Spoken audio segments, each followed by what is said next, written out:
Our missioners who went out in 1980 actually met Jean Donovan during their fall orientation here, as she had returned for vacation in Ireland. And that was all documented in the movie Roses in December, for those that have seen it. And she was struggling terribly, but she sat with the folks who were going to Central America, and she shared with them.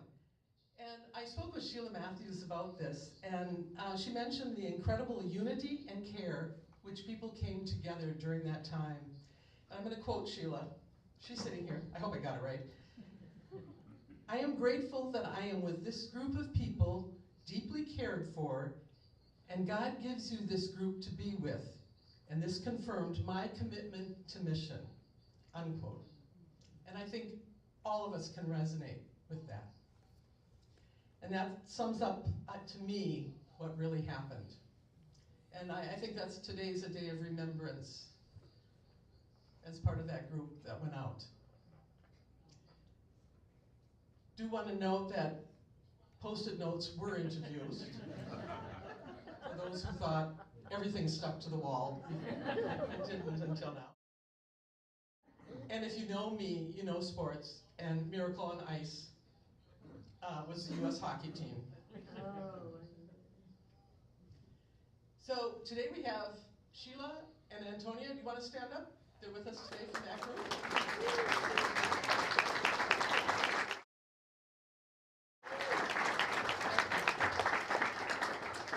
So we have John and Roxanne Close. We had hoped they could be with us today. They're out in Utah. And John works with us on the Return Missioner group. Kathleen Davis, great. Elizabeth Donnelly, William Frida, Cheryl Ann Hassan, John Hassan, Pat Hines, Larry Rich, Diane Nostelsky, Diana Maley, did I pronounce that right? William Maley, okay. Sarah Tallis O'Brien, Carol Zuccarina, but her other name was Honorkamp. We'll be doing more with that. And Paul Fries. The ones that have died from that group are John Nostelsky, we'll light a candle, Joe Honorkamp, and Dina Mack.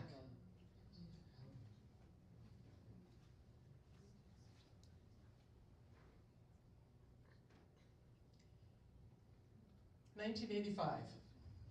That group's celebrating today. Yay! I was kind of waiting for that, and I hesitated because I knew it was coming. It started last night. Great. So we did have the Space Shuttle Challenger disaster during that time, but we had the Live Aid and We Are the World. Rock Hudson's AIDS announcement didn't probably affect many people, but for me, it was the whole AIDS issue that really hit me when I read it. And Villanova was a major underdog, and they beat Georgetown for the NCAA. Yeah, really important. Social justice movements continued, and we really began to hear the words preferential option for the poor. So this is a big group. Okay, I'm not going to pronounce it anymore. Try it. Oh, God. Hey, you, please stand up. Say it. Sayobahan. No. Come on. Stay up, stay up, stay up, stay up. Bridget, you're in here. Of course, when I made this slide, Sam and Cecilia were to be with us. Grafton. He's coming with me, they're walking slow. Okay. All right, and Mary Delaney, she's back there. Mary Sue. Alexander, Father Alexander, okay. Fred, are you back there? Woo. Wow, great job.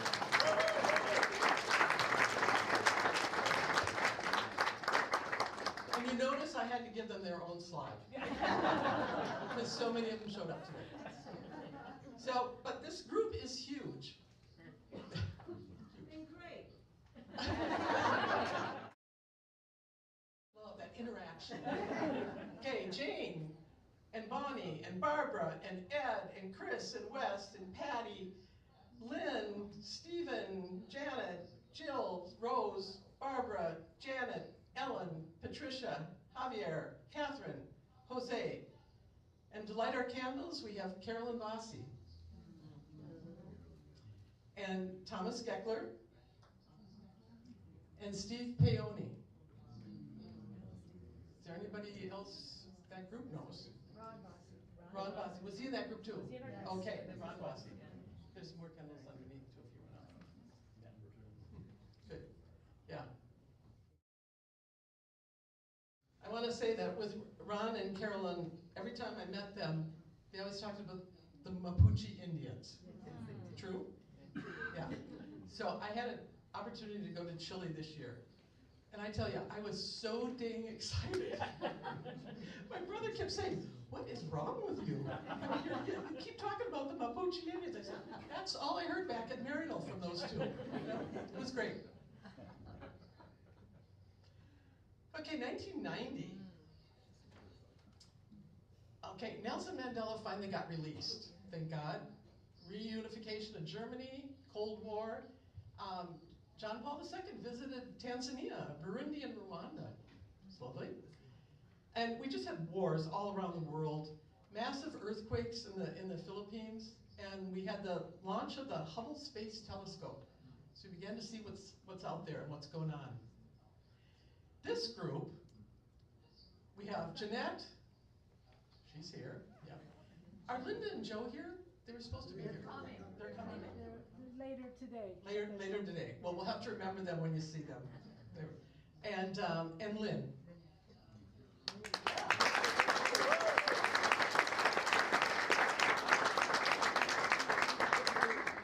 So this is kind of another big group. So John and Father Hillary, Father Wilbur, I think, and Judith, Maria, Eugene, Robert, Steve, Judy Brass, David, Greg and Mary and Ryan, Ann and Paul, Donald, Mary Relch, William Stanfield, and our one person that's died is Marie.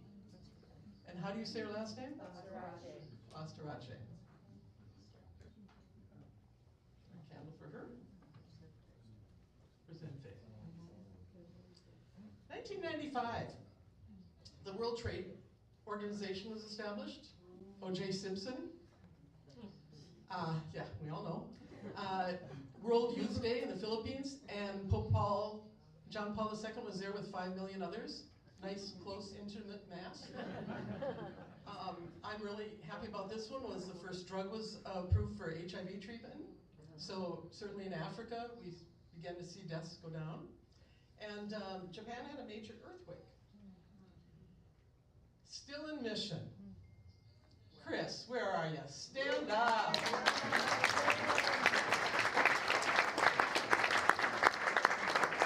Now, he told me he was retired. I don't think he can ever quit, right? But we hope he's joining Always a Missioner. All right. Still in mission, we have Joe Looney. Yep, stand up. Still there. Joanne Mea's in mission. And Daniel.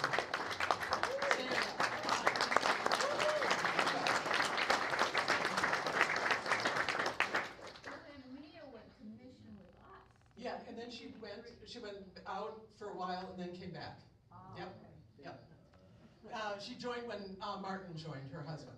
So we have Joel and Marty Roars, who received the Bishop McCarthy Award a few years back. Allison and Deidre, David Kane, Dave Lemko, Doug and Lisa Joe, Deanna, Roland, David and Kelly, Kevin, Miguel, Jesse, Ed Cisalak, and Phyllis, and then Aiden. Adriana. Is that okay? I knew I was going to butcher names, but there wasn't a whole lot I could do before this. Get there.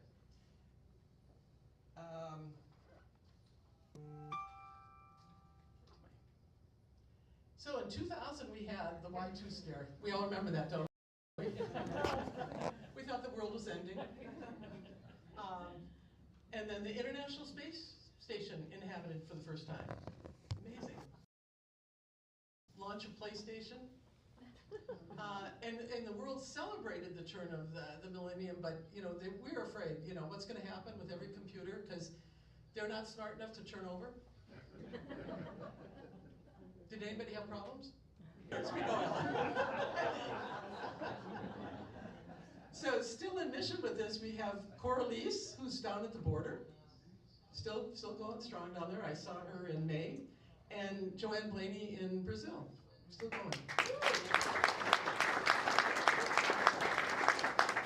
The rest of that group, we have Russ, Kathy and Phil, Michael, Patricia, Karen, Sharon, Kelly O'Brien, Diane and Tobias, Shirley, Barbara and Ronald Wick, Tawny and Hep. So Russ just retired this year, no? yeah. He just retired, yeah. We're going to get him on AAM. Yeah. There you go. We have the eyes out for you. Anybody that's retiring? So 2005, we have the beginning of that January was that global remembrance of all those victims in Southeast Asia. And it deeply affected the world. And I think our missioners who certainly were in that area. The Sudan Peace Agreement ends decades of long civil war. Pope John Paul II died, and the Chilean courts removed Pinochet's immunity, so then they could address the human rights. So there's kind of good and bad stuff. Jason, you're part of that group. Stand up.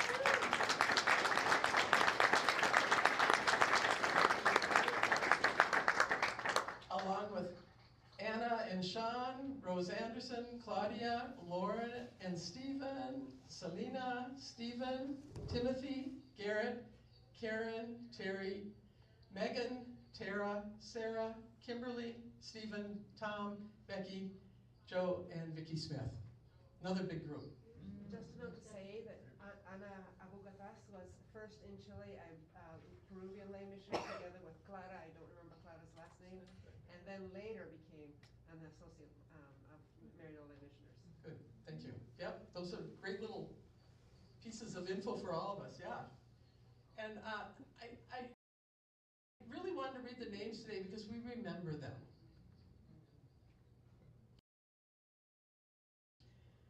(2010), kind of a tough year. The miners in Chile, remember, but they were rescued after 69 days. They had massive earthquakes down there.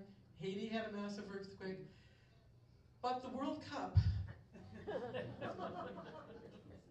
was held on the African continent. Do you remember those little beep things that went on and on and nobody could hear anything? Yeah.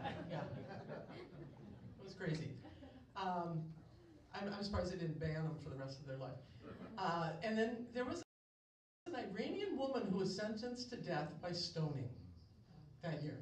I mean, we're talking 2010. So Judy Walter, where are you? Hey,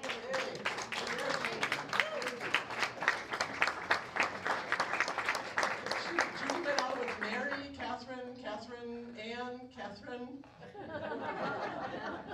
Melissa. Is this, yeah, K1, K2, K3, I don't know. But, yeah. We might want to mention that Catherine Heinbold is currently on the board of directors for MKL. Oh, wow, okay, nice. Little history there. Okay, if there's any additions to any of this, we want you to write a letter. You can send me an email. But we'd really like to keep our list of our missioners, return missioners up as much as possible. So if you know people that are suffering from something and we can offer prayer for, that have died, we'd like to know for our list, just to keep us up to date and kind of keep connected. And then, start looking around your area. Are there other missioners in your area that you could be meeting with? Connect some of the groups if you're really interested. I know the Minnesota group, we meet a lot together at Beth and Tony's house mainly because they have this massive kitchen table. And we can really sit around and it's beautiful. And it's potluck and we just all come and gather. And for me, coming back, it's really been important And I'm really grateful for that. Give us just a moment. I don't think, yeah. Some of you have part of the next part. We want to honor our Jubilarians. So I have a ritual.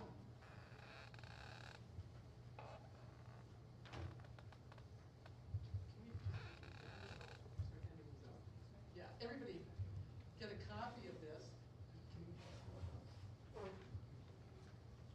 Got folks that'll come around and start handing them out.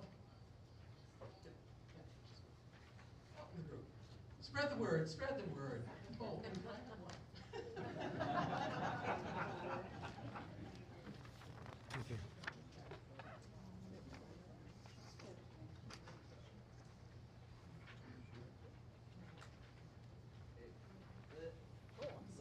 Yeah. I just want, you said any additions, and I just wanted to recognize, really, we called out all of the adults who were commissioned as missioners, but really there were, I know we had 5 children in our class, and a lot of others also had children, and they really were missioners themselves in that they shared their lives with the people in the countries they went to, and they often even were the interface that led to relationships for the adults. So I just want to recognize that those children really were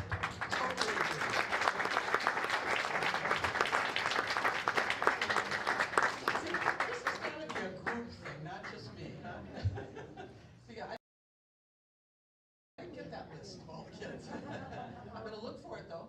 They were often were commissioned as interpreters for their parents.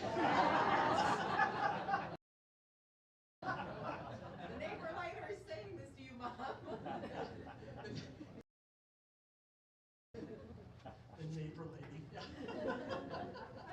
Liz, I just want to say when I was leaving Bethany to go work in Tanzania, Jean Walsh and the kids made me a blue T-shirt with the names of all the kids that were in mission with us in all different places that came to Bethany and were commissioned with their parents. And I wore it for gardening, so I wore it just the other day for gardening. And every time I do, I think of what seeds.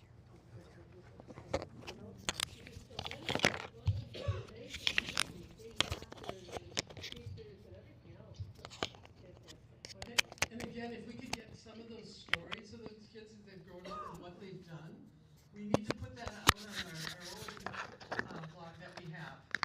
Jennifer, I'm giving a good little plug for you here. I want to add not just the children that were here and then were sent out, but the children that were born in mission. Right. Yeah. Because when we left Nicaragua, for example, I remember a woman raising Mara up and saying, when she was born among us, she is Nicaragua. That meant more than anything else. We have a baby born. So there are a lot of children, babies born in mission. That's another whole aspect. Exactly. I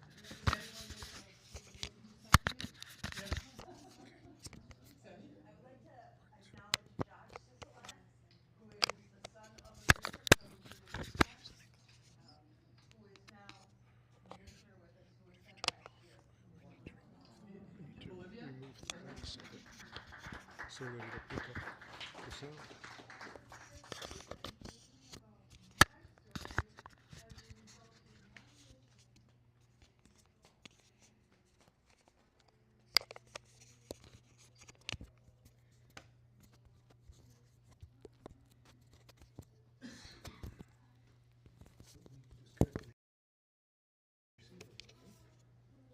So they could pick up the sound.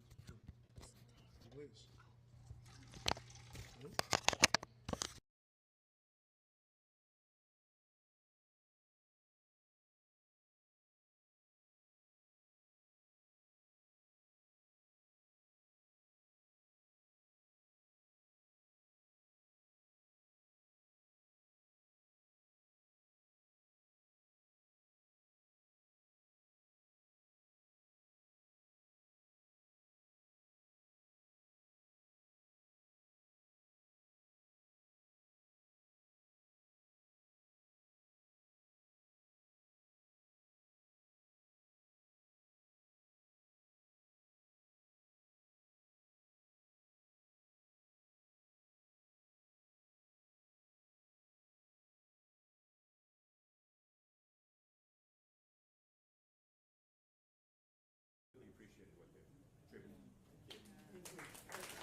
remember the day when Abby McCarthy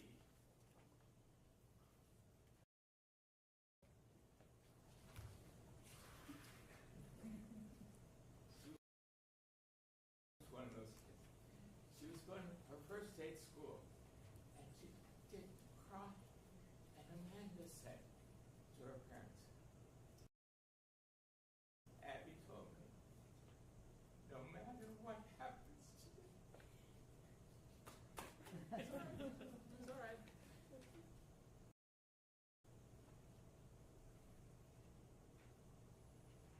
No matter what happens today, I'm not going to cry.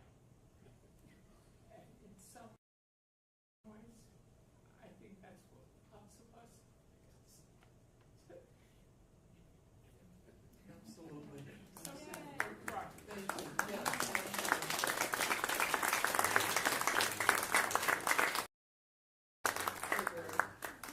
And then there were the kids that were born not in mission, but after we returned from mission. Michelle and I met in our class of '82, and later had two great kids, one of whom went on a mission orientation trip to Tanzania, and then another that went to Brazil. So, wonderful kids. Exactly. And we've met so many of them. Terry. Maggie, our second child, was made in Bolivia. Sick in the 7th month of pregnancy, catching hepatitis from, I think, Larry King, and she gets tired of my saying, Maggie, you were made in Bolivia. And Maggie's now an ER nurse in Seattle and has her first baby with whom she is thrilled. And both Maggie and our daughter Annie, who was born after we came back from Bolivia, went to language school in Cochabamba and speak much more fluent Spanish than whoever. And Annie is a doctor. We have to honor these kids and all that they went through. You know, dragged along by their parents. Hey, honey, we're going to mission. What does that mean? I just want to hold up the Rowans. Tom Rowan, who also needs our prayer at this time, and his wife Kathy, who has continued working with the Maryknoll Sisters all these years in corporate social responsibility. All those big words. Thank you.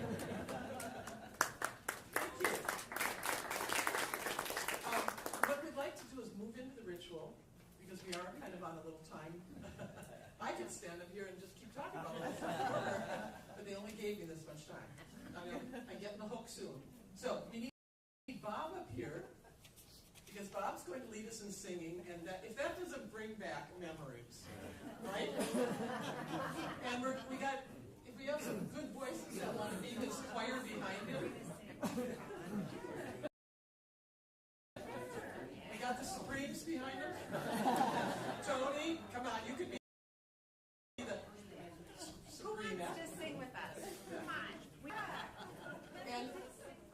And then I'm just going to give you a little introduction to it so we know what's going on. So we'll have just a little opening prayer. I hope I can find it. If not, we might just have our opening song. It's been a morning already. And then we're going to read the whole poem of Joe Honerkamp, who was the 1975 class and has died. Many of us use the pilgrimage at some point, and it will bring back lots of memories. There's 5 people that have a copy of it that will be standing up and wherever you are and just reading your part. We'll do Be Not Afraid was from Sheila Matthews' class. That was your sending. And remember, the women had just been killed in El Salvador. Very strong song for that. The meditation song will be Here I Am, Lord. And I know Judy Walters' class, that was a strong one for her. And then we have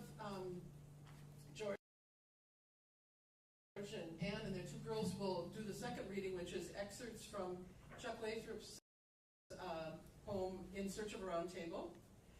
And the petitions are just going to be, I'll just kind of introduce it, and let's focus on Jubilarians today, and maybe 5 people offer a prayer. Just open it up, and we'll just answer, Lord, hear our prayer. And then we're going to call the Jubilarians to the front. We'll extend our hands over them and do our blessing for the Jubilee.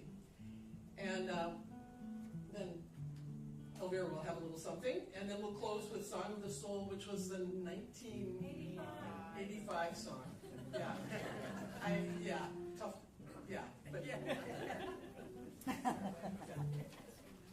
all right.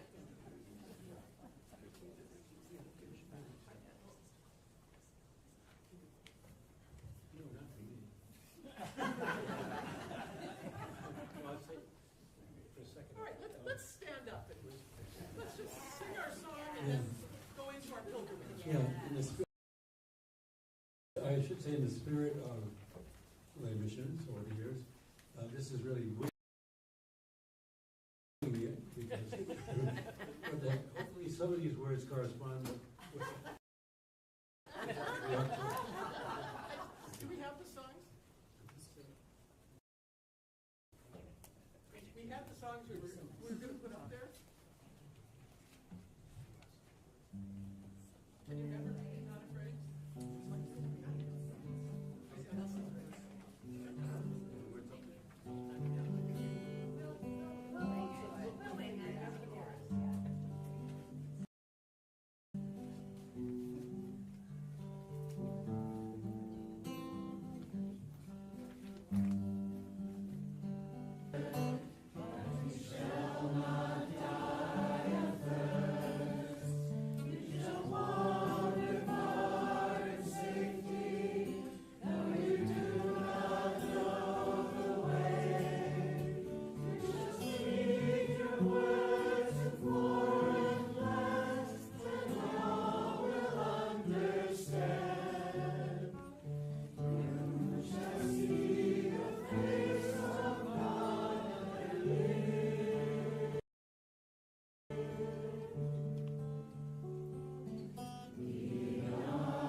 Pilgrimage by Joseph Honorkamp, 1975.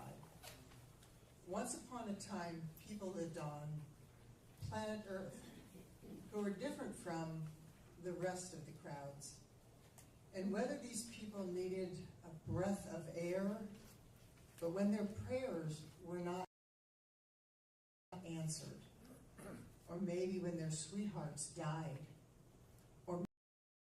married someone else, when they felt guilt-ridden by sinfulness, when they simply got bored, or wanted to get away from everything being they were used to, or wanted to find God in a different setting from their little village church images. They became restless and went on a pilgrimage.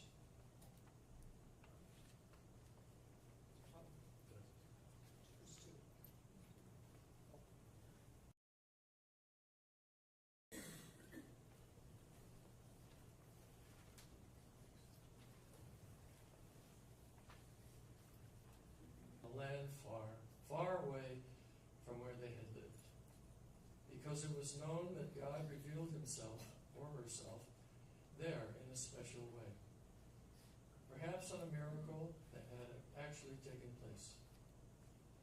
So they took to the road and soon learned all about tiredness, blistered feet, about thirst and hunger. They became friends with the desert and jungle, with stones and thorns and strangers. Not all reached the holy place. Some pilgrims got sick and had to return. Others got lost, never to surface again. A few decided to spread the rest of their life happily in the arms of a newfound wife or husband, or different from the boys and girls back home. Others were mourned and buried in alien lands. One or two became broody and demented. Pilgrims rested, sang their hymns, lit their candles, made their offerings, and their special prayers went up to heaven, and then they waited around for miracles to happen. And they waited. Then it was over. Nobody knew what really happened in the equally difficult journey home following.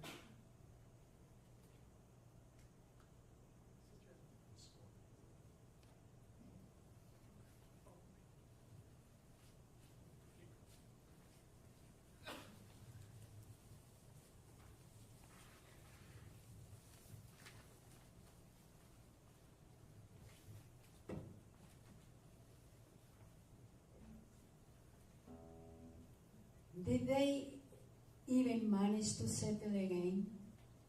How could they? They had changed so much. Some tried for a while to talk about what they had encountered. Who could understand? Not their families, not their friends.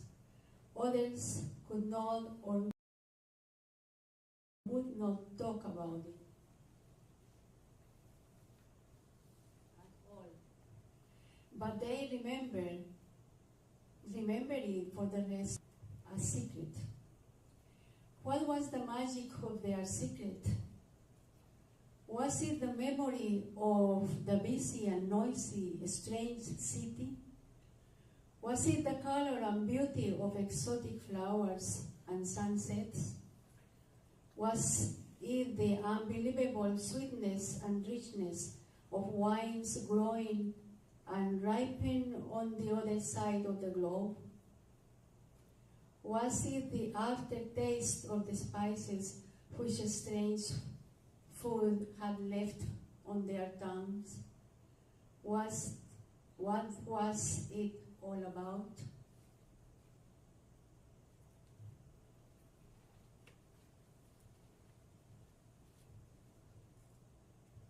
Was it the laughter echoing through their souls? Was it a song, a melody? Was it just a memory of the face they could not forget? Was it a smile that warmed their hearts? Who will ever know? So they returned to their cobbler's benches and broken shoes, to their trading stores and wares, to their oxen, plows and farms, to their sick houses and their dying, to their schools and books and students, and it followed them. Now they lived on, but sometimes they still wondered, and they were never the same.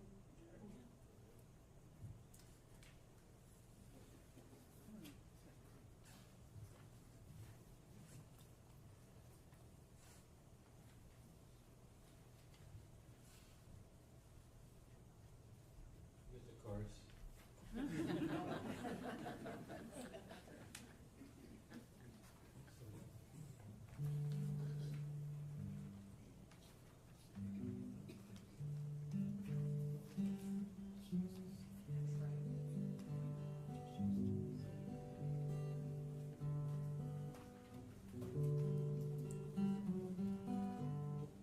By the Lord of sea and sky, I have heard my people cry. Dwell in dark and sin, I will say,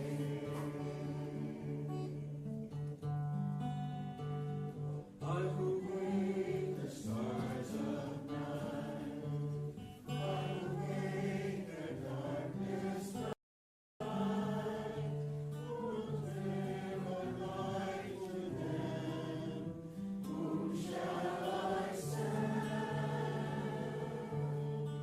Here I am, Lord. Is it I, Lord? I have heard you calling in the night.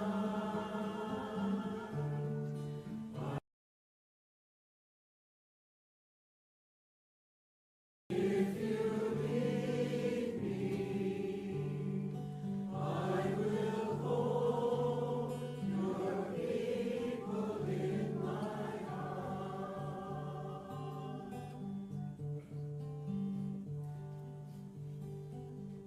I was born of snow and rain. I have borne my people's pain. I have wept for love of them. They turn away.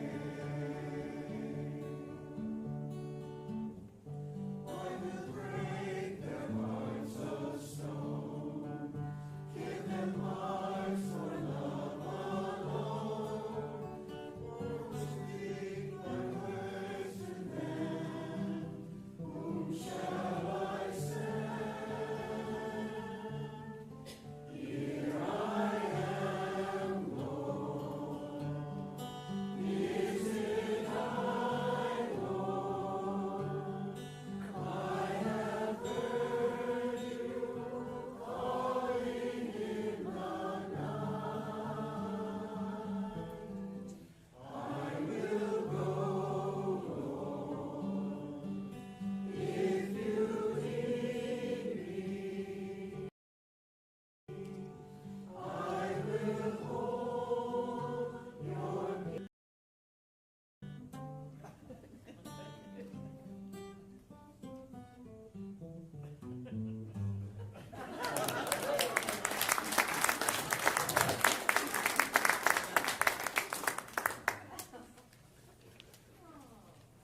So,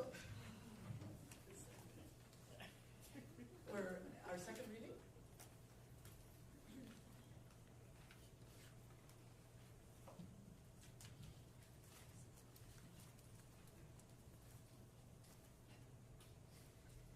It will take some swaying to be around, sawing, to be round table, some redefining, some redesigning, some redoing and rebirthing of narrow, long churching.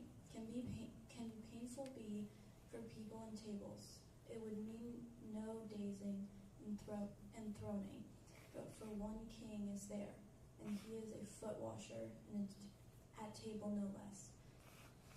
And what of narrow, long ministers when they confront a round table people, after years of working up the table, to finally sit at its head, only to discover that the table has been turned around. They must be loved into roundness, for God has called a people, not them and us. Them and us are unable to gather round for a round table. Our narrow, long churches were built to resemble the cross, but it does no good for buildings to do so if our lives do not. Round tabling means no preferred seating, no first and last, no better, and no corners for the least of these. Round tabling means being with, a part of, together and one.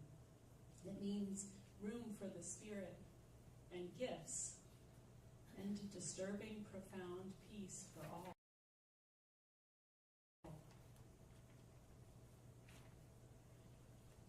We can no longer prepare for the past.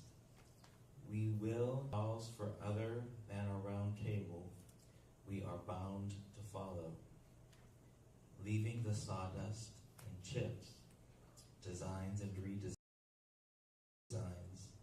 behind, in search of and in presence of God's new creation.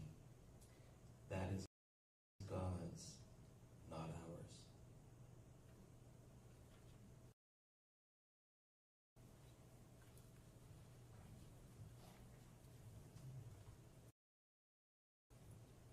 So just from this morning,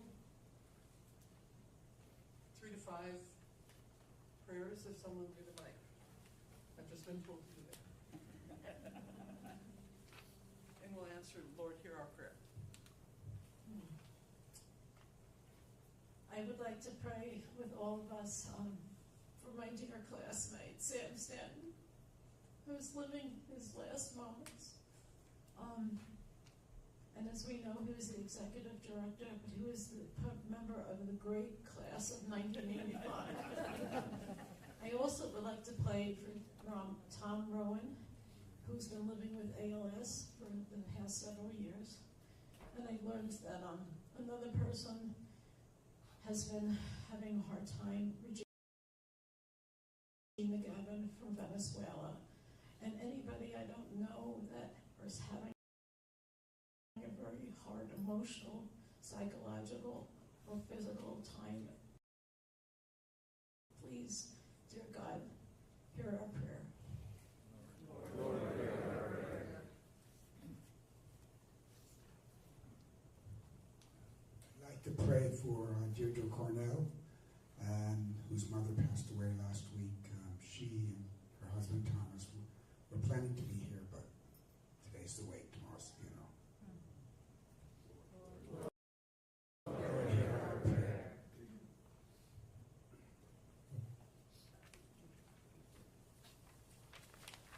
Thanksgiving for all the staff who worked for Maryknoll, but in a special way, Mary Darcy, who was someone I think we all remember well. And when we have a chance to pass by her memorial and Paul's memorial in front of the seminary for the super.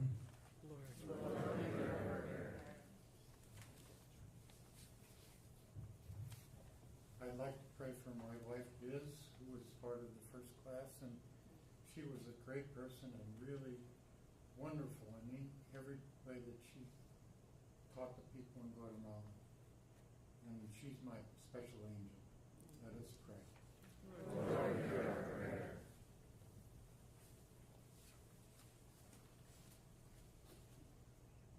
I'd like to pray for Jerry Hall, who also is facing physical difficulty and also its effect on her psyche and her sense of self. She was in Venezuela. I forget which class. 82. Okay. Before us. Okay. So we pray to the Lord.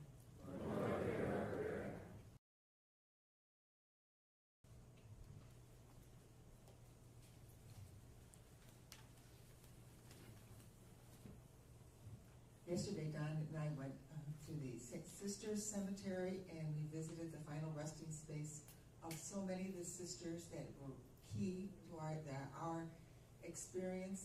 I wrote down 21 names of sisters who were, well, they were like the great aunts to our kids, you know, spoiled them, but they were so formative for us, and then we hope to do the same for the fathers. But I want us to hold in special prayer the members of the society, the members of the congregation, as well as the other lay missioners who were so important in our mission experience and becoming the missioners that we were and continue to be. Let us be praying.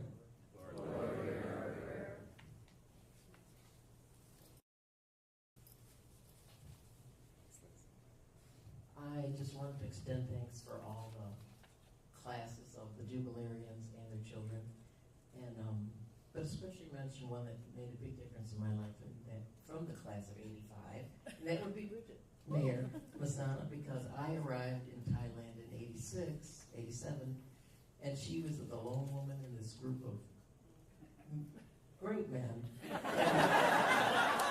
was a group of 8, and Bridget, she was just right at the top there, just such an example for me. And she was in charge of the finances, and I'm like, oh my gosh. And so anyway, I did on the leadership board, but it was really Bridget who went before, and so I'd like to recognize that. We pray to the Lord. Let's bring this, but remember that we have many people to share, and we will continue to do this in the next few days. If we could have our Jubilarians come up.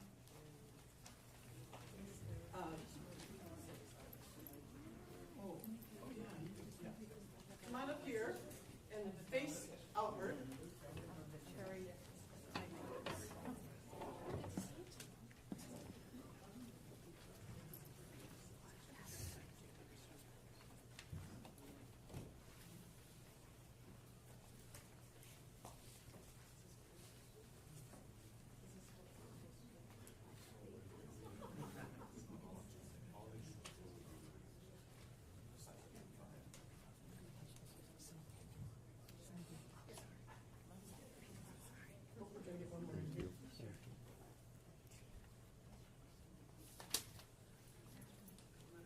And maybe we can stand and extend our hand forward, and we have the words. And we'll just read a little slowly so we all keep up. On this day, morning, Jubilee celebration, we recognize, celebrate, and give thanks for your commitment to mission. We give thanks that your lives have intertwined with ours, and with so many, many others around the world. We give thanks for your example that inspired many others into mission. Your willingness to answer the call to mission is a light to the world. May God continue to bless you, the communities that you are a part of, and the good work that you continue to do. Amen. Please stay up there. The rest of you could sit for a moment, please. And we just want to offer a memento for today. Obviously, The words of thanks from our hearts will remain longer, but we wanted to offer something in recognition for those of you who are able to be here present today. So if Mike Robb could help me for a moment, I'm going to just hand these out. And could everyone just squish a little for a quick picture? To George Gieselman, class of 1975.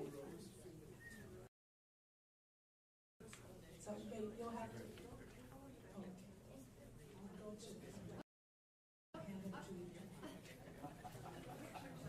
Is everybody in it? Is everybody there? Okay.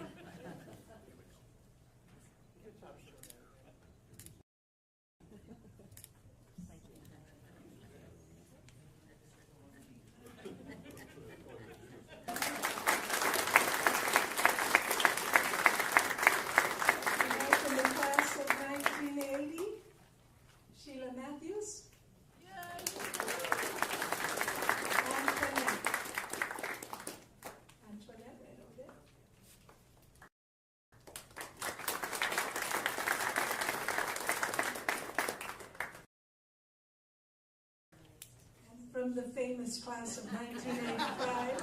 We'll start with Mary Delaney.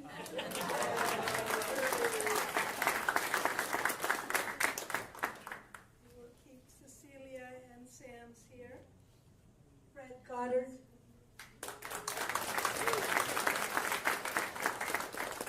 Father Alex. Catherine Oliveira.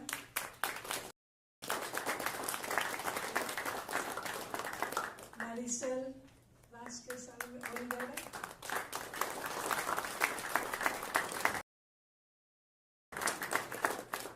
Bridget Delaney.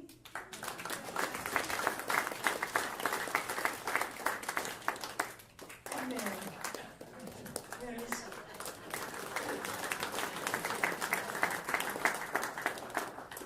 Hard steps, footsteps to follow, but in 1990, Jeanette Brando Goddard.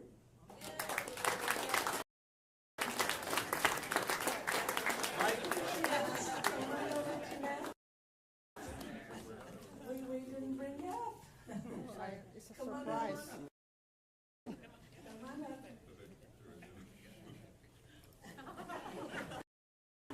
Lynn Monahan.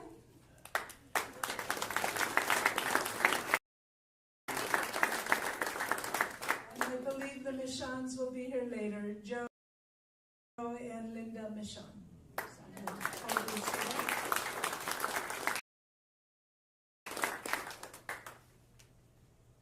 In the class of 1995, as we heard, Dan Moore, Joe Loney,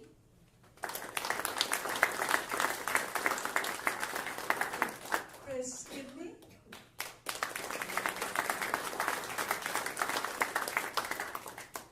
class of 2005, Jason Overcott.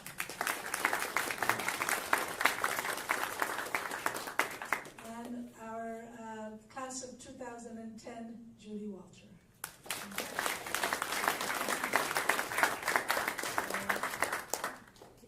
Thank you. And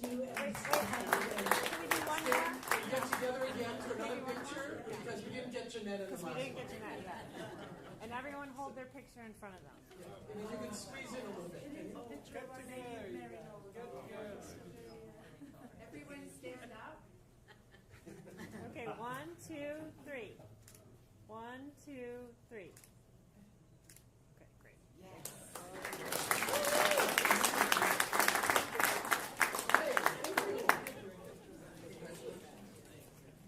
We're going to end with one song from the class of that famous class.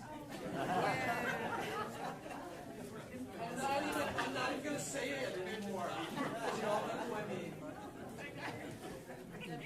So, Song of the Soul. The great class of 1985, please come up for the song. Yeah, absolutely. Pretty much.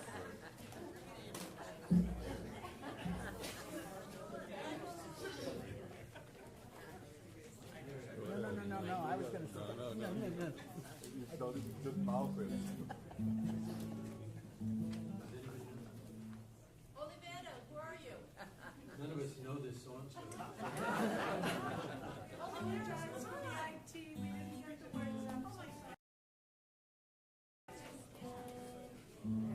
They're going to need help.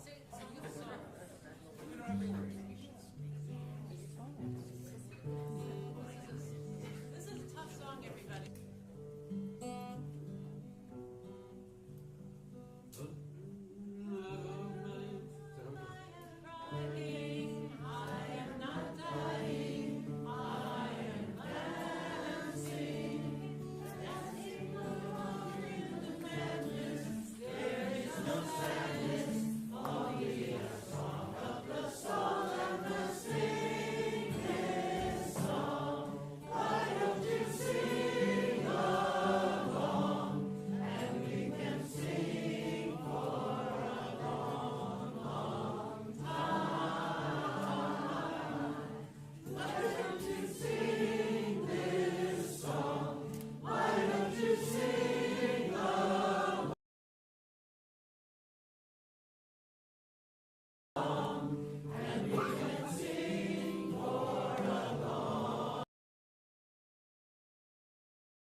So we're kind of off schedule, but we're really on our own schedule. So I hope you don't mind if I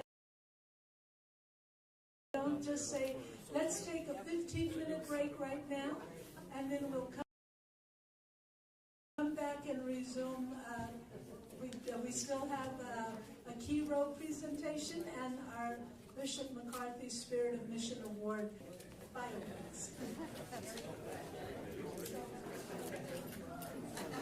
Back at 10:35.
Jubilee, so people are aware of it. Because I think that some people do not know what this incredible fund does. So I'm going to say a little bit, and Stan's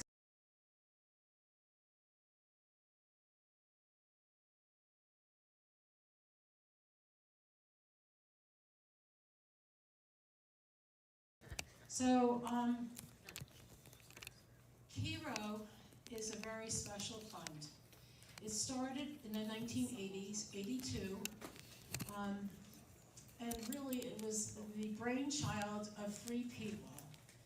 And those of us that are old-timers know a number of them.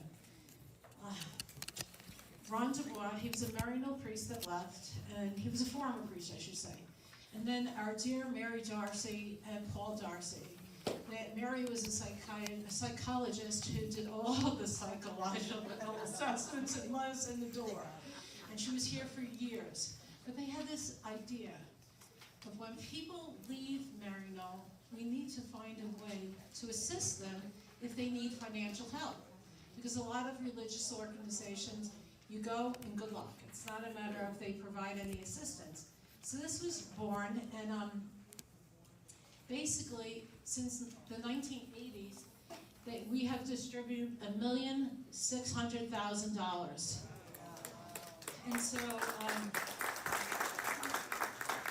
and you should applaud for yourselves, because it's because of people like you that contribute to this fund that it's possible. So once a year, it is now. It used to be twice a year. You get a little envelope with a kiro asking to contribute. And it's like, in some ways, I really don't remember as a lay missioner hearing about a presentation about what kiro is. So they used to send out solicitations twice a year. And now it's gotten to once a year. Because the thing is, we are very blessed because the fund has a lot of money. And they also, and Stan will go more into detail about this, it's very generous. We have had members that have come up and they say they need, for whatever reason, the assistance. And usually, not only will get the money that they need, but they get more than that. So this year, we've had a couple of people apply, a number of people apply that are in general need. But I'm turning to you for 2 reasons. We need for you to reach out to us if you know of a person in need. If you are a Maryknoller, you know damn well you don't want to ask for assistance. You want to help other people. And so I'm going to say something very personal. 3.5 years ago, I had brain surgery. And they said to my husband, if I need help, I can ask. I'm very lucky. I work in the hospital. I get 0 bills. But I was out of work for a year, and I said, and this is actually, I think, in the last letter. Basically, it said one of the people on the board was going to turn to help if they needed. I did not need it. But other people need. I know of people that have needed. They don't want to ask us. They'll say, oh, so-and-so could use more help. Or so we're asking really for 2 things. As you know, the membership, the permanent membership is growing older, and there are less people. Same thing with those who have left that were in the permanent membership. The thing is, the fund, the future of people that most likely that will need assistance are the lay missioners. So we need, there are 4 of us. 4 of us on the distribution committee. We have a board. There are only 4 people on the distribution committee. And bottom line is, they're the ones that make the decision, know the details, but the rest, it's confidential. So we need people for the wider board. I think Sharon Rayner was the original member for the lay missioners. For the lay missioners. Fred Goddard, who served, Cecilia and Sam Stanton, and also Ellen Cowie, who will be here tomorrow. So if there's any possibility that you want to serve on the board, we meet once a year. We meet here at Maryknoll, and it's a very nice time. It's not a long meeting. It's actually a nice meeting from Maryknoll, But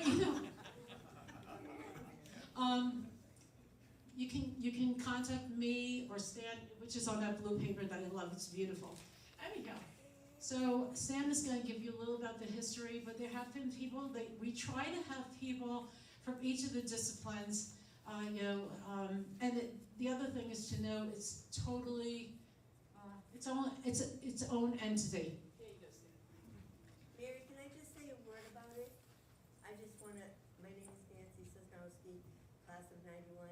2008, I got hit by a car. I was in the crosswalk, and I had no money, no insurance, nothing. Nothing was happening with my accident, and I wrote to Ron, and I said, I need money for rent. I said, they haven't settled my case. The insurance company is blowing us off and all, until I got a good lawyer, and I got one. But anyway, they sent me, I said, could you please just give me enough money for rent for the next month? And they sent me $2,500. Then 10 years later, my 2007 Ford Focus, which I still have, completely fell apart. Everything happened. $1,800 worth of work I needed on the car. I talked to Joe Donovan, who was on the board then, and I did a detailed list of it, and they gave me $2,500 again. So I'm so grateful for that. It's about, some people have a lot of pride about those things, but I was desperate, and there they were, and I was so grateful. So I wanted to share that experience. Thank you. That's an example of what we do and try to do. My name's Stan Stava, class of 85. Youngsters. I was part of the class of 69. I didn't even go to second grade then. Yeah. Some of us have a way of hanging on. In any case, Hero Fund. It's a strange name. In fact, even this past week, I had a Maryknoll employee ask, what is that? So, C-H-I-R-H-O. Not coincidentally, it happens to be the first 3 letters of Christ. In Kiro are Greek letters, and the symbol was an early Christian symbol for Christ, or Christianity. The symbol, if you're familiar with the sisters, rings as a Kiro symbol on it. The stole that priests wear at Mass, and when the seminarians and the priests used to wear cassocks, on the sash is the Kiro symbol. It's on the blue handout that you see there. My association with Maryknoll, I was with Maryknoll for 6 years as a seminarian. I left 3 years here at the Knoll. I left just before ordination to diaconate. My classmates from the wonderful class of 69, Tom Fenton and Ken Tessing, plus Peter Spain and many others. I've been on the board of Kiro since 2004. I've been the president since 2021, following Ron Dubois and then Joe Doherty. My wife is Chilean. We try to go to Chile once a year. We still have stuff going on there. A little further background on how this fund existed. Vatican Council was 1962 to 1965. At that time, everybody thought the church was going to change radically, and you were going to have women priests, you were going to have married priests. We're all engaging with the world, and this is all going to be wonderful. Well, it got to the point where people who were part of the religious life, ordained priests, committed sisters, saying, well, maybe I really want to do something else with my life. And so folks who were leaving Maryknoll, priests, and on the other side of the road, we used to call it, in the 60s, we used to call it the DMZ. You needed authorization to cross the other side. And so in the 60s and the 70s, a significant number of priests and sisters we're leaving. And brothers, we're leaving.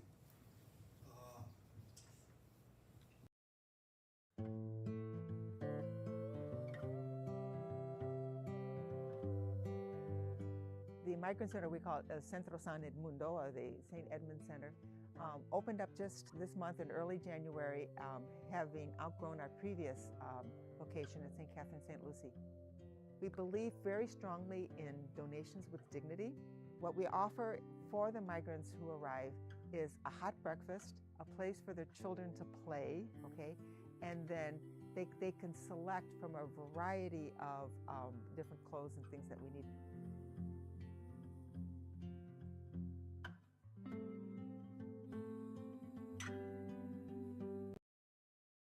Now you've left, and you want us to continue to support you. There was a good deal of hostility at the time between those who stayed and those who left. Maryknoll made the decision wisely to support those who could, and then in the early 80s, they suggested that an organization be set up specifically for the purpose of assisting formers in need. That became, in 1982, the Key Row Fund. Initially, to support formers, the priests, and the brothers, and then it was expanded to the sisters and the lay missioners. Now this, Key Row and Maryknoll, in this relationship, are unique certainly in the States, and I would say in the world.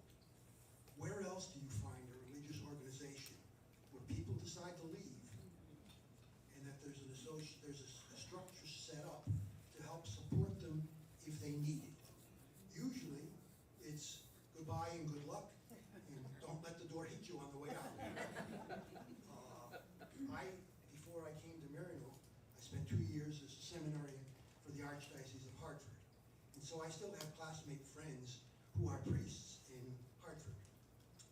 And when I tell them what we're doing with Key Row, the answer is, we don't do that here. But this is a two-part operation. We send out appeal letters, and I've left some forms on the counter in the back in case you're interested in giving money. But the other part, and the most important part, is to get folks to seek assistance. When you were in Maryknoll, some were administration, some were on the field. You had different organizations. Now we need people to reach out and say, I know somebody who needs assistance. The reading earlier today talked about people waiting for a miracle to happen. Well, I called the family of a lay missioner a few days ago to tell them we were sending them a check. A miracle happened. That family was in need. You could feel the sense of relief and the tears just pouring out. Why? Because the burden had been lifted. Some of the biggest contributors to the fund, Key Row Fund, are current Maryknoll priests and brothers. The funds are given to us generously, and we try to generously distribute them. So please remember the two parts, the giving and also enabling us to continue, because there's no point in us continuing if we just raise money and never give it out. We need folks to reach out. The answer is always, but there's always someone who needs it more than I. Yes, but you're in need, we can help you with the car or rent. Thank you, folks. Yep. For those of you from the great class of '85, there was a member or two members that have gone to heaven, Ron and Carolyn Bossy. They lived like paupers, those two people. And this is public record. We all know it's public record, so I'm not breaking any confidence. But they actually left in their will $1 million to the 4 Maryknoll entities. $250,000 to Key Row, and then the other 3, and they really could have used it on themselves, but they had $1 million and did that. I just feel like I want Ron and Bossy and Carolyn to know that we're recognizing their generosity.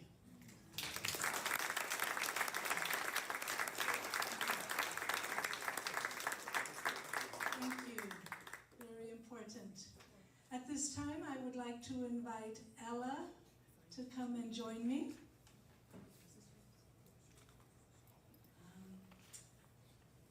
Again, I'm sorry, I'm sort of just moving us right along here.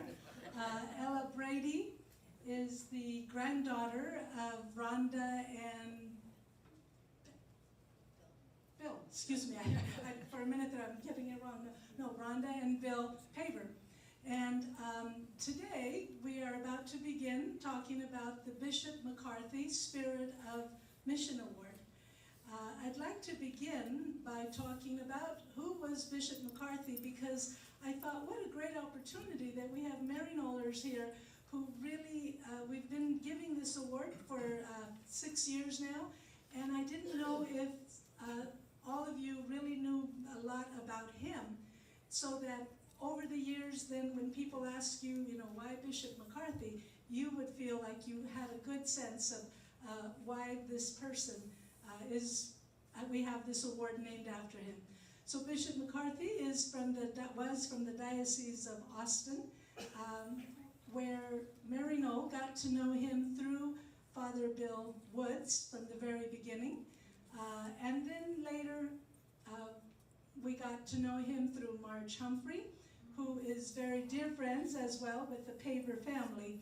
And so I would like to give Ella the microphone for a minute so she can talk about her family's very personal and special relationship with Bishop McCarthy.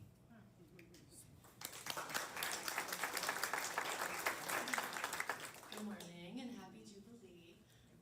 My name is Ella Brady, and I'm truly honored and genuinely delighted to be here with you today to celebrate this profound and enduring mission of Maryknoll Lay Missioners. To witness this remarkable community come together in action is truly inspiring.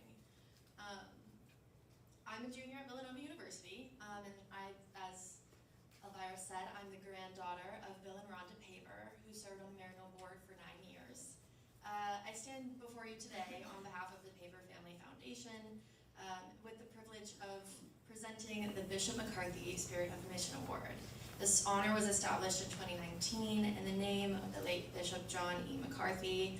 He was the Bishop Emeritus of Austin, Texas. The connection between my family and Maryknoll runs deep. Years ago, my grandparents were first drawn to this extraordinary mission through their dear friend and collegiate peer, Marge Humphrey, who is listening right now, I think, from Italy, and she's working on restoring justice through education on healthcare. Through her, they were introduced to Maryknoll's dedication to education, action, and the transformative power of faith in motion. But the story didn't end there. Years later, in one of those full circle moments that life seems to favor, my grandparents reconnected with Maryknoll through another cherished friend, Bishop McCarthy, the very bishop that we honor today. Their bond was more than personal, it was spiritual, it was intellectual, and it was deeply rooted in a shared commitment to justice and to mission. To me, Bishop McCarthy was not just a family friend. He was a mentor and a moral compass, a man whose life reflected the gospel not just in belief, but in bold, deliberate action. His love for Maryknoll was total and unwavering. Throughout his life, he worked to embody a living faith, whether that be marching in Selma, standing with farm workers, or urging the church to move towards a more inclusive future. Bishop McCarthy never backed down from the hard, necessary work of justice. Even when it came at a personal cost, he stood firmly in his truth. He spent time in Guatemala alongside his dear friend, the late Maryknoll father, Bill Woods, living and learning among communities where faith meant service and love meant action. Father Woods gave his life in Guatemala, martyred for his unwavering commitment to justice and dignity for the landless poor.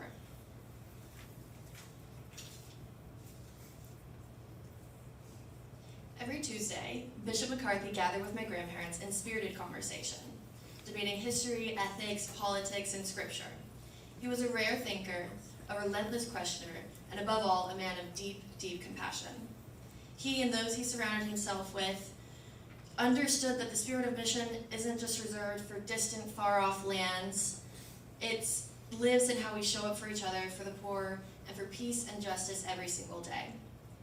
As I reflected on how to describe him, a cascade of words came to mind. Compassionate, humble, intelligent, committed.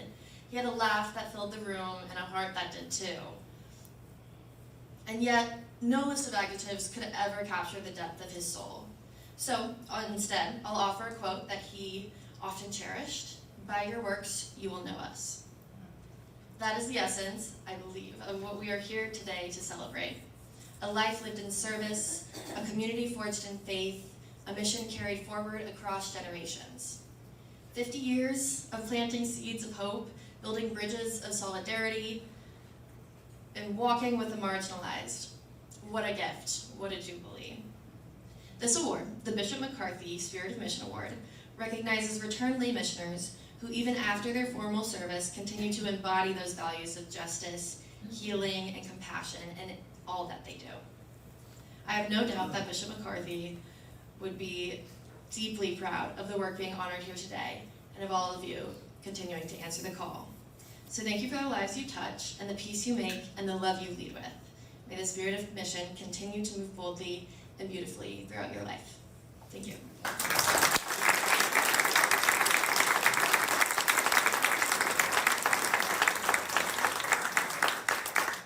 We were speaking at our morning prayer about connections, right? I don't know, is it her family roots? Is it the people she knew? Is it Villanova? Or are you just a very wonderful person? Thank you so much. I think she has beautifully painted a picture for us of the person of Bishop McCarthy. And yes, amen to everything Ella just described. I know that I have, over the years, started to get to know more about his commitment to social justice, to the work of migrants at the border, for example, being there in Texas as well. And he had a strong passion and commitment to the laity, which is another reason why I think our relationship with the Maryknoll Lay Missioners and Bishop McCarthy will always be an important and a strong one. His prayers and his spirit will definitely be with us. And so it is that it is an honor to be named the recipient once a year because of this man who helps us to identify what it is to be a lifelong missioner. It is also an honor because we hope that it communicates to others what you are doing and what you continue to do. You're rooted in Maryknoll with your stories and your history, but you continue that work here or wherever your life's journeys take you. And so without further ado, I would like to let you all know that this year's recipients may not be a big surprise to you all because you know them, but are going to be Celine and Don Wasnica.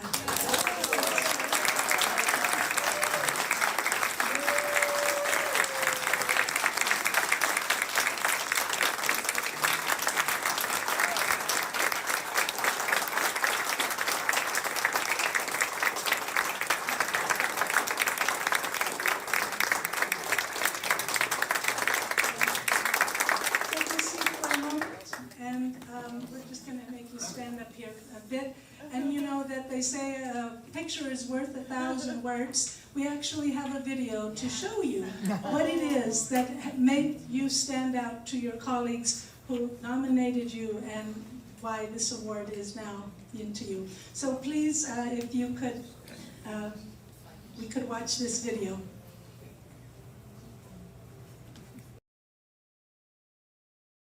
Stand up here a bit, and you know that they say a picture is worth 1,000 words. We actually have a video to show you what it is Center, we call it the made Centro you San stand Edmundo, out. or the St. Edmund Center, opened up just this month in early January, having outgrown our previous location at St. Catherine, St. Lucie. We believe very strongly in donations with dignity. What we offer for the migrants who arrive is a hot breakfast, a place for their children to play, okay, and then they can select from a variety of different clothes and things that we need.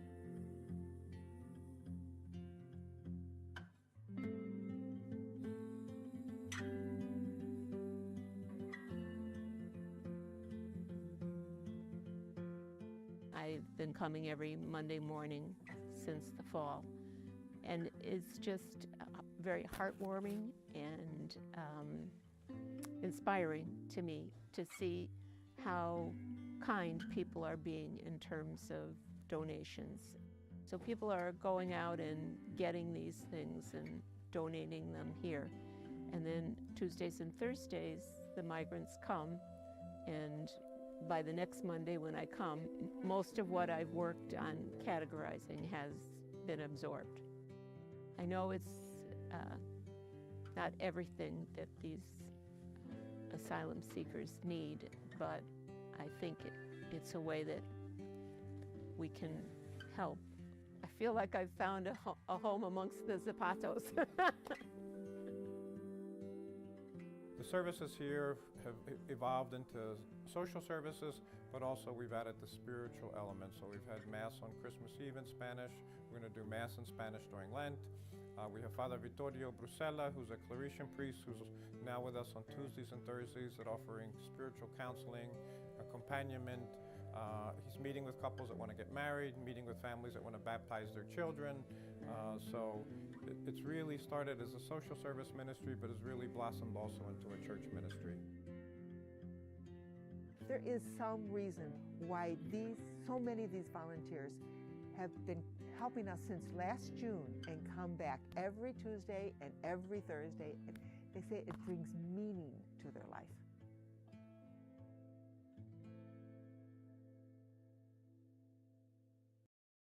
We have high school students who have to do so many hours of community service, you know, so they join us, and they're like, awesome. And oh my God, these young people are in awe of what our generation's doing. And I said, well, come on, we came of age in the 60s and 70s. So it's intergenerational, it's interfaith, and it's really very heartwarming, very amazing. Where is this? This is in Oak Park, Illinois. We're just, we border Chicago.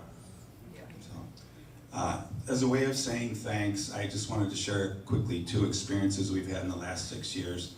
The first was in 2019, when to celebrate our 40th wedding anniversary, Selena and I walked the Camino de Santiago in northern Spain. Yes. And this was a 500-mile pilgrimage. It's a physical journey, but it's also a deeply emotional and spiritual one as well.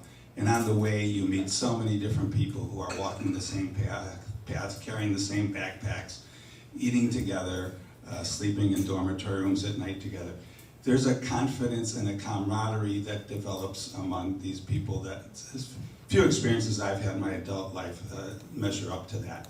And when we came back and started talking about the Camino with people, I said, this is a foretaste of what the kingdom of God could be. So flash forward 4 years to 2023, and waves of migrants start arriving in Chicago, shipped up from Texas. And they had walked the Camino of a much different sort. They had walked much more than 500 miles. And they shared stories of kindness and joy, but also of loss and grief. And I'm not going to focus on them. I want to focus on the group of volunteers who form our migrant ministry. As Celine mentioned, they are of all faiths. 49% of us are over 70 with gray hair. But these are people we didn't know 2 years ago. And we've all come together to serve, to meet an immediate need, and now trying to meet long-term needs. And we are forming our own community, much like we did on the Camino, the camaraderie and the kinship. So they are our present-day foretaste of the kingdom. And this award, I think, belongs as much to them as it does to us. So when we go back, we would like to tell them about this because they are our communion of saints. Thank you.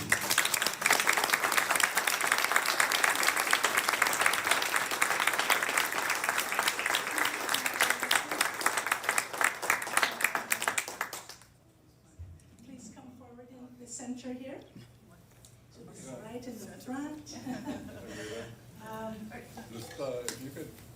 And so we present you with this year's award for Bishop McCarthy Spirit of Mission Award. And I wanted everyone to know that in honor of this being our Jubilee, the Paver Family Foundation has donated $25,000 to Maryknoll Lay Missioners for the work that you have been doing. And Ella is going to present you with $1,000 of that for your work, or whatever, however you would want to use that.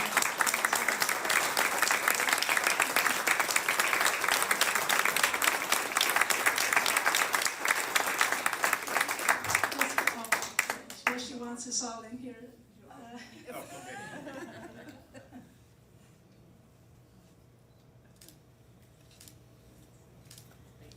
And just to add that, knowing that your work has been for many years, not just recent with migrants, but the current situation, the suffering, as you say, that has been happening for migrants for many years, and that you've been able to receive and absorb and accompany, really speaks very much to why Bishop McCarthy would want you to be receiving this today as well. So thank you, and God bless you.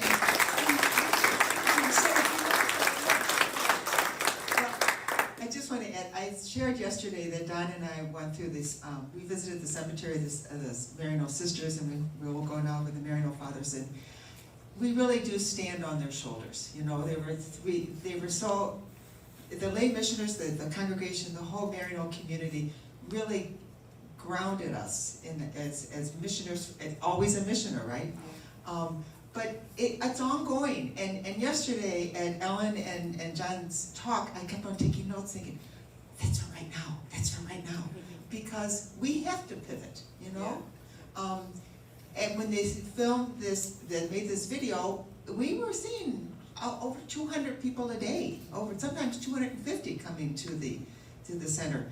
Now the numbers are down because the border is closed and they're afraid to come out. But we keep pivoting and we keep pivoting, and we need to go where they are, and they may not need all the clothes, but they do need immigration support, and they need ESL, and they need job training. So we are constantly pivoting, and the talk yesterday helped us so much in making those decisions of light in this moment of darkness, So thank you, Maryknoll, for this ongoing foundation.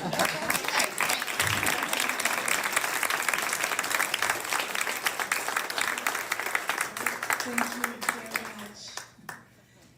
And so now we have the 10 minutes to please make our way over to the chapel for Mass. Be a good way to close before lunch.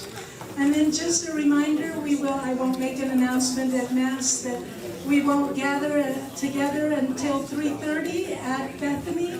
And for those of you that aren't going there, then dinner, of course, the schedule, lunch and dinner.